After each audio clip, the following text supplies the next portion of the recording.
Hello, welcome. This is the next question for AQA AS Unit 2 past paper. Okay, this is obviously question number 3. Okay, so the two diagrams that were given in this question, I've kind of put them both kind of together.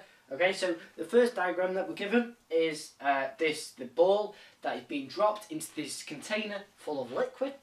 Okay. The distance between the ball and the liquid at the initial stage is 0.16 meters.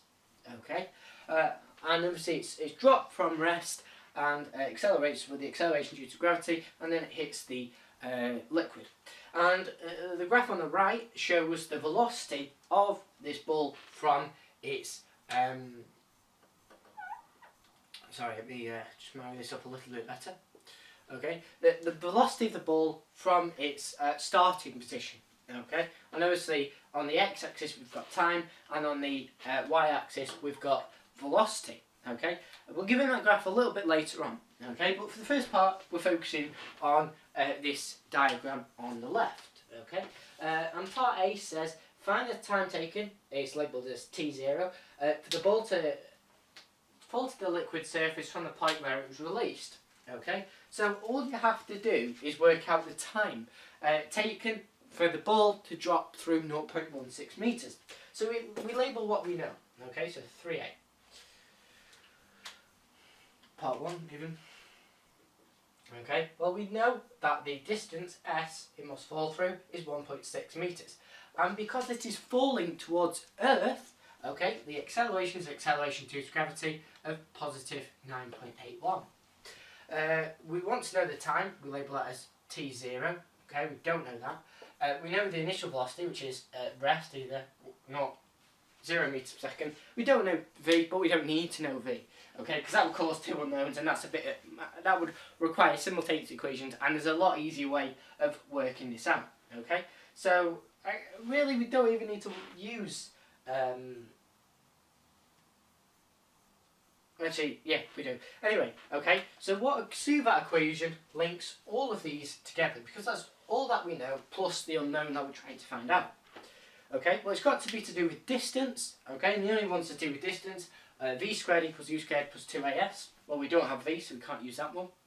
S equals a half of u plus v times t. It's a half of u plus v times t. Well, as I said, that includes v. We don't have v. So the only other one, the one that we must use, is S equals ut plus half at squared. So I would note that one down as that's the one you're going to use. And quite clearly, because u0, ut is going to get rid of. Essentially, it's going to be times by 0. And we're just a case now of subbing in what we know. And it's totally up to you. Sorry, it's a half at squared.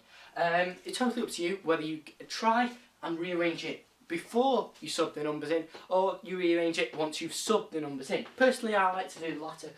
Because there's less likely to make a mistake. Well, saying that for me, I'm always likely to make a mistake, so that's complete rubbish. So 0.16 meters is is equal to a half of 9.81 times t squared. We don't know what t is. We just label t as t0 then, because that's the time. Okay, now it's just a case of rearranging this. So you divide both sides by a half of 9.81, or in other words, approximately 4.9. Okay. And then you square root both sides. Okay, so in other words, t0 is equal to the square root of 0.16 over 0.5 times 9.81.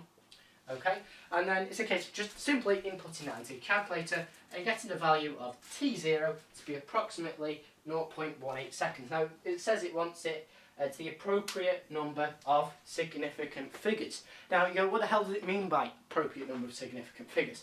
And even if it didn't tell you this, I would do this anyway. Put it to the number of significant figures that the answer is put it to. In this case, 2. Okay, so put it to 2 significant figures. So you put your answer also to 2 significant figures. So which is 0.18 seconds, or 18th of a second. Okay, so that is your answer to 3A part 1. Is 0.18 seconds. Okay. So a very, very simple and straightforward kind of question there. Okay, 3A part 2. Calculate the velocity of which the ball reaches the liquid. Okay, so we have to find v naught. Okay, in other words, the velocity when it hits the surface. So now we can rewrite what we've got. Okay, but we know what the time is, 0.18 seconds. Okay, so hopefully you made all that working down. So follow the same principle, but we're going to find v. Now we want to know what v is. Okay, so we're going to use the first one that I originally suggested using. Okay, which is v squared is equal to u squared plus 2as. Actually, yeah, you could use that one, or you could use s equals ut plus. Oh, actually, no, that's not going to work. So yeah, you could either use s equals a half of u plus v times t because the acceleration is constant, so we can use that. Or you could use the v squared equals u squared plus 2as. Or you could even, it's probably an easy one, is using v equals u plus at, because you've just worked out t, okay? And it's always nice to show you've worked out what you've used. Okay, so v equals u plus at, well, quite clearly, subbing what you know.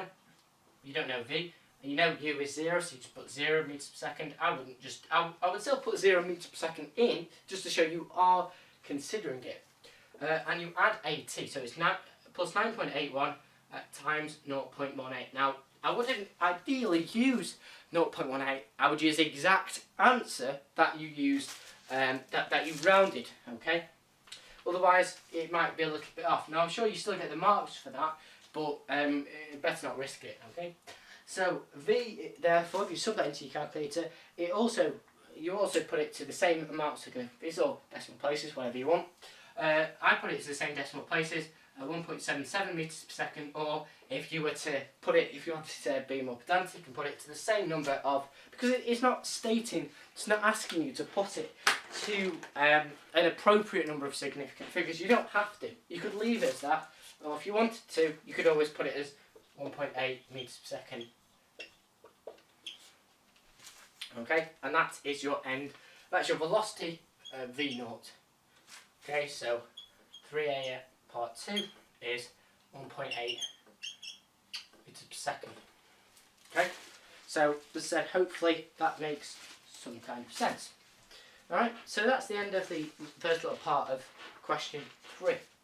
The next part of question 3 goes on to ask us about using this graph. It says, describe and explain how the acceleration of the ball changed after it entered the liquid until it reached the bottom of the container. So that's kind of key, really. It says after it entered the liquid, not before. Okay, so it's not asking about the gradient. It's not asking the. Well, obviously you know that it entered that the liquid at t0. Okay, which is this point here. In other words, this point on the graph. Okay, so after the peak, what happens? Okay. Well, the first thing I would state, okay, is about the gradient, okay? Now, you know, because we're talking about velocity and time, the gradient of the velocity time graph, okay, so the change in velocity of the change in time, if you use the equation v equals u plus at, you quite clearly get that the acceleration is therefore the gradient of this graph, okay? So that's the first thing that you should state about the acceleration. The gradient of this graph shows the acceleration because obviously using the SUVAT equation would give us the velocity over time is acceleration. Okay, so therefore this is what I would state. So therefore you can state that the gradient is the acceleration of the object at any given point. Now that'd be a bullet point. I wouldn't answer this as a whole paragraph. Okay, I would literally just answer it in bullet points because you can do that in these questions. Don't be put off by this loads and loads of space for you to write. It's not English, okay? We've gone out with GCSE English, or if you're crazy enough by some stupid measure to do A-level English, maybe that's just me being stupid, probably, I would accept that rather than be insulted. I will insult myself. Anyway, so you said you could just label it in bullet points. So the first thing that I said was mentioning that the gradient, make sure this is definitely, yeah. So the gradient is equal to the acceleration. And I would just explain in that bullet point why that is. Okay, so that'd be my first point. That'd be my introduction. Okay, and the key thing with this is is starting where it enters the water, it entered the liquid at T0. So you would not get any marks at all for explaining, the horizontal, the constant gradient bit. Okay. Okay. So obviously, as with all,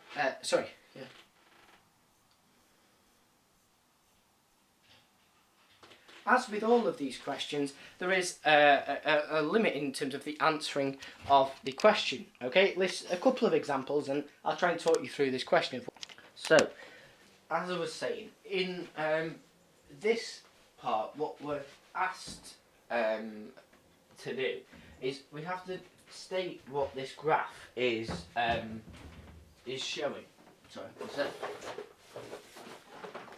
Yeah. So, in order to state what this graph is showing, as I said, you need to state that the acceleration is the gradient. Okay. Now you may want to state that later on. I've just put that as my first point, and then I would go on to say, well, it depends if you're going to do it in bullet points. If you're going to do it in bullet points, actually, maybe that's not your first point, but it's definitely something you should include. Okay. So we need to relate this graph. Okay. I do apologise. It kind of hasn't gone as well as I'd hoped, putting a box around it.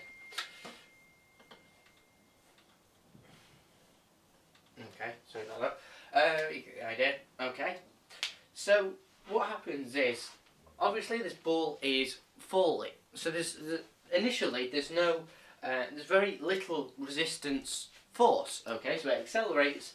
The acceleration due to gravity, which we assume obviously to be 9.81. So that would be the gradient of this line.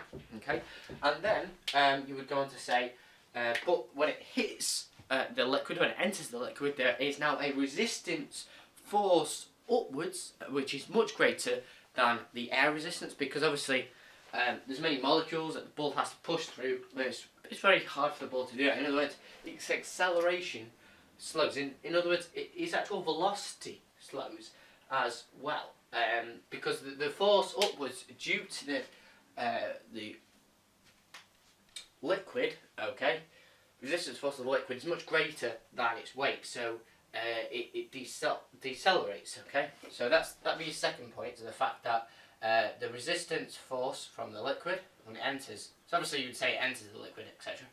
Resistance force from the liquid is much greater than the weight of the ball. And obviously you could go on to say, well, therefore, as F equals ma, right, obviously this is going to lead to a negative acceleration, so therefore a deceleration due to this law. Okay, you might want to state that, and it will give you some marks for that. Okay, and then what happens is, obviously it decelerates, and then eventually this line, I've not kind of shown it, it will get to its new terminal velocity where the resistance force is equal to the weight. Okay, so therefore you would say in your third point, let's say you might want to split that second one up to maybe two different ones. So it's up to you. As long as you include all the points, it is fine, obviously. Okay, so then the last point that I would make is about the fact that once the weight becomes equal to the resistance force, okay, the ball has reached a new terminal velocity, which is shown on the graph by the velocity where the gradient is now 0. Okay, so this is shown on the graph when the gradient is 0.